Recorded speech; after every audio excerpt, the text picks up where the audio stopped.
Sumainyo ang Panginoon. At sumaiyo rin. Ang mabuting balita ng Panginoon ayon kay San Mateo. Papuri sa iyo, Panginoon.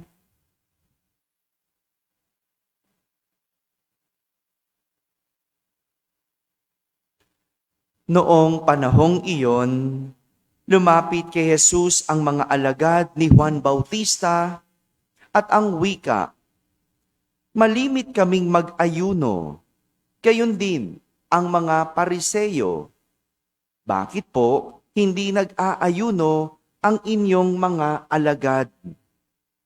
Sumagot siya, "Maaari bang magdalamhati ang mga panauhin sa kasalan habang kasama nila ang lalaking ikinasal?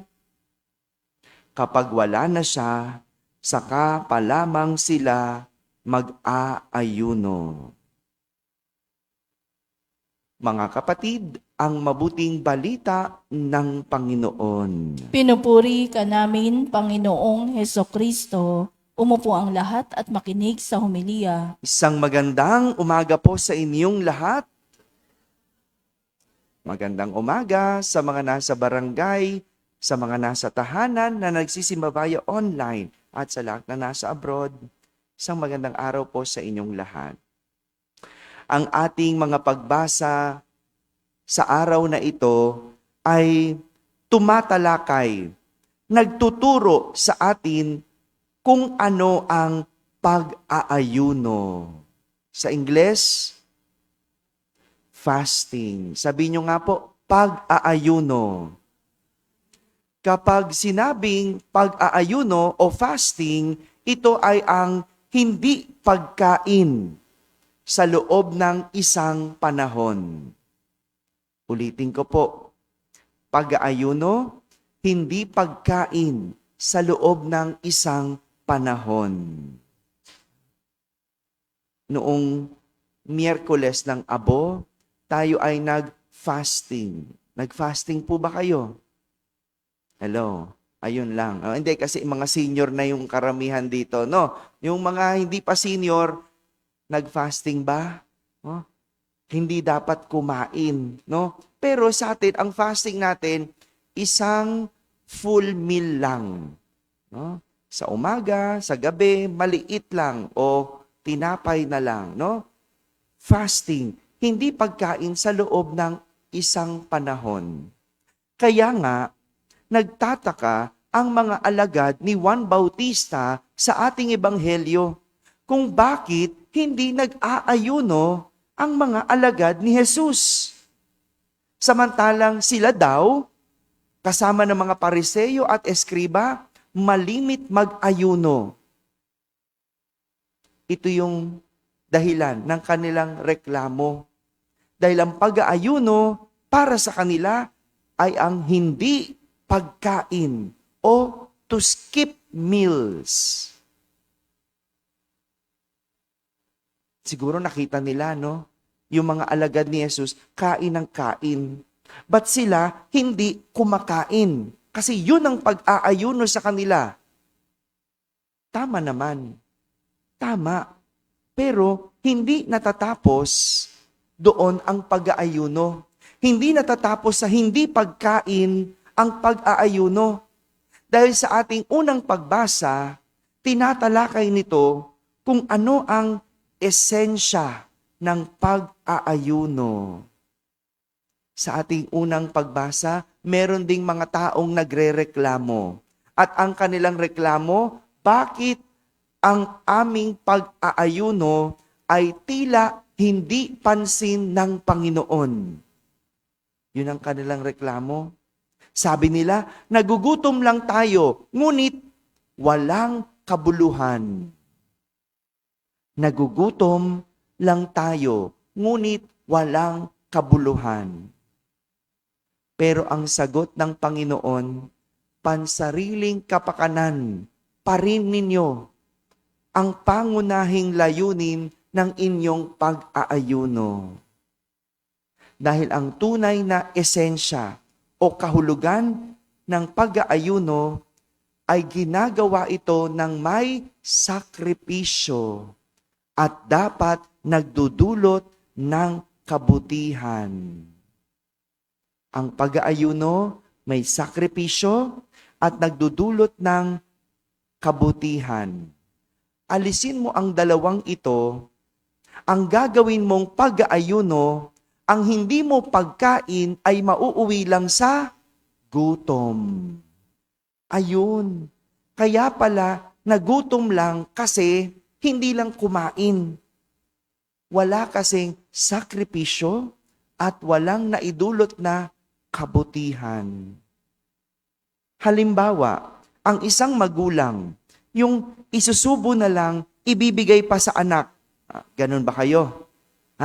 Yung di bali ng hindi kayo kumain, basta ang anak ninyo ay makakain. Nagrereklamo ka ba? Nagutom ka? Nagrereklamo ka ba? Hello? Yung mga nagrereklamo, kapag ganun, wala kasing sakripisyo. Wala kasing pag-ibig. Pero yung kaya mo na hindi kumain, basta yung anak mo mapakain mo, hindi nagrereklamo. Bakit? Kasi may pag-ibig. May sakripisyo. Kaya pala, nasasabi ng isang magulang, yung makita lang kitang kumakain, parang busog na rin ako. Makita lang kitang masaya, masaya na rin ako. Kahit nahihirapan. Di ba yung parang tatay na nagtrabaho maghapon. Ang hirap magtrabaho, ang hirap maghanap buhay. Pero pag uwi ng bahay, makikita niya yung anak niya, makikita niya yung asawa niya, yung nawawala yung pagod. Kasi yun yung esensya ng kanyang pagtatrabaho. Yun yung ibig sabihin ng kanyang paghihirap. Yung parang yung OFW din, di ba? Nangungulila yan sa ibang bansa. Kala nyo sarap-sarap ng buhay. Kala nyo ang dali-dali ng buhay. Pero hindi nyo alam, nagtitiis na wag kumain. Nagtitiis na 2 beses lang kakain. Kasi yung isang beses na pagkain, ipapadala na lang. Di ba ganun yung OFW? Yung pag-uwi, yung parang excited umuwi. Kasi alam niya, makikita na niya yung pinagpaguran niya. Yung pinapagawang bahay, o kaya yung mga anak na pinag-aaral. Ganun eh. Yung nakakalimutan yung pangungulila. Ganun ang esensya ng pag-aayuno. Walang iniwan yan sa pagtatrabaho. Kung ang iyong pagtatrabaho, hindi mo nakikitang nagdudulot sa iyo ng kabutihan, mag-resign ka na. Kasi nagpapagod ka lang. Di ba ganun yun? Di ba? Ay ano pang kabuluhan nito? Di ba? Parang paglilingkod ninyo. Pagsisimba, mahirap magsimba, mahirap maglingkod araw-araw. O gigising ka, 6:00 ang misa. So ang gising mo, 5:00, 4:00 yung iba, yung mga mother butler dito, nagwawalis na. Mahirap yan. Kaya nga yung iba, hindi ginagawang magsimba ng 6:00. Bakit? Ang nakikita lang nila, pahirap. Ba't ko pahirapan sarili ko? Sarap-sarap matulog, ang lamig. Ba't ba ako babangon? Pero, kaya mo ginagawa yan kasi nagdudulot yan sa'yo ng kabutihan. May magandang dulot sa'yo. Ito nga si Romel, kinukwento niya. Nagkasakit po siya isang araw hindi nakapag-serve. Ngayon, bumangon na. Sabi niya, parang mas lalong hindi maganda pakiramdam ko. Kasi ganun Kapag araw-araw mong ginagawang isang bagay, meron ng pagmamahal. Meron ng dulot sa iyong maganda. Pero, kung wala yung dulot, kung nasa misa ka lang, tulog ka lang, wala ka napupulot, tulog mo na lang sa bahay. Ganon din naman. Hindi ba? Naintindihan nyo na ang ibig sabihin ng pag-aayuno? Ganyan. Ganyan ang pag-aayuno. Hindi lang pagpigil ng pagkain. Dapat may sakripisyo at nagdudulot ng kabutihan sa iyo. Mga kapatid, lahat tayo ay iniimbitahan ngayong panahon ng Kwaresma sa pag-aayuno. 2 beses lang tayo mag-ayuno. Ash Wednesday at Good Friday. The rest, every Friday, abstinence. Ano ibig sabihin nun? Magtimpi lang ng kaunti. Imbes na baboy, isda muna.